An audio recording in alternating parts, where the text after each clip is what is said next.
around, Eric and Laura Trump spoke at a recent TPUSA event at Auburn University. And it's a different era, okay? The post-Charlie Kirk era at Turning Point USA. My guess after watching this is people are going to be less inclined to want to attend these events. And I'm speaking about the guests like Eric and Laura Trump because they are getting pressed now by students about Israel. Take a listen.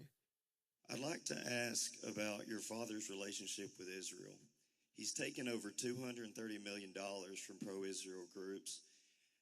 During the summer against Iran, even though he advised against it, Israel still attacked Iran, and the U.S. still bombed on behalf of Israel. Your father's frustrations with Netanyahu have been made clear when he cursed on national TV over the situation. Israel has not been a great ally to the U.S. all the way since 1960 when they bombed the USS Liberty. Israel is a nation where Christians are constantly under attack in both Gaza and the West Bank. We talk about America first and defending Christians, but how can we do this if we align ourselves with a nation that does not do that itself?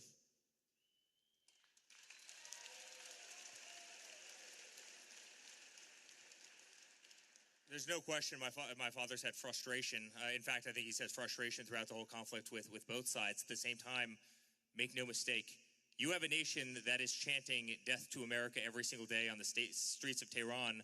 You have a nation that will develop a nuclear weapon, and you have a nation that will use that nuclear weapon against the Western way of life. There's no question about it. In response to the nukes from Iran, Israel has nuclear weapons and is not a part of the IAEA, unlike Iran.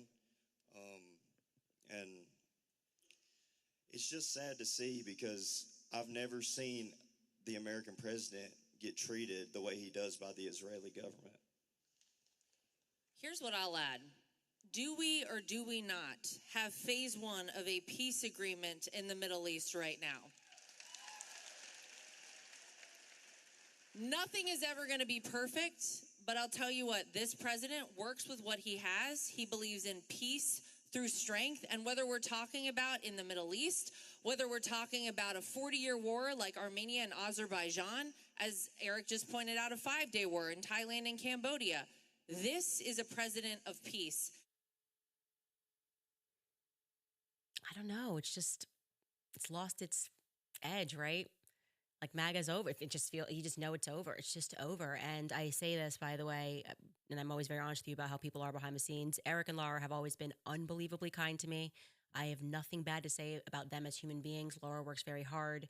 And Eric, by the way, works very hard, running the Trump organization, certainly while his father has to go and be president, he took over. But they know they're not telling the truth, right? They know they're not telling the truth. The kids are now awake. They know about Jared and his deals with Ivanka in the Middle East and how much money they're set to make. And, Gaza being destroyed is actually beneficial to their bank accounts. It just is. And to think these kids, and the fact that he was ready to answer about the nuclear, that's always the threat of the nuclear. And that used to work. Like Generation 9/11, that worked. It doesn't work anymore because we realize there's only one nation that isn't following any rules. There's only one nation that isn't respecting America. There's only one nation that generations of American children, American men are being told they have to die for in foreign lands. So at the benefit of what nation? Not America. If America, throughout all these wars, was not in a steep decline and actually we walked around and our streets were clean and we didn't have any homelessness and people were not on drugs, we probably would go, okay, like we're up to no good in the Middle East, but at least look at this country. It's shining. It's amazing. What's our upside? Our upside is we get lectured and told that we're not even allowed to bring up Israel on college campuses or risk being arrested. You're getting stricter on anti-Semitism laws. Now you're coming in for our speech and you thought that this generation was going to get behind it because what? Bibi bought TikTok? The hypocrisy is astounding and you can't survive hypocrisy. So unfortunately, I think 4 years ago, everyone thought, who's going to be the next Trump family member that's going to get into politics and galvanize the youth movement? It's done. Dead on arrival now. And it's because you guys went for broke on Israel. So, whatever the real estate plan is in Gaza, that's that's going to be the Trump legacy, I suppose. And to be honest, that wouldn't be the legacy that I'd want to have, because people are not going to forget what happened there. Your children's children are probably going to feel ashamed, to be honest with you, that you were involved in it and that you defended it, or that you stayed quiet about it because of money. People are paying you to do those things. Anyways, you guys, I think that's enough. We're going to take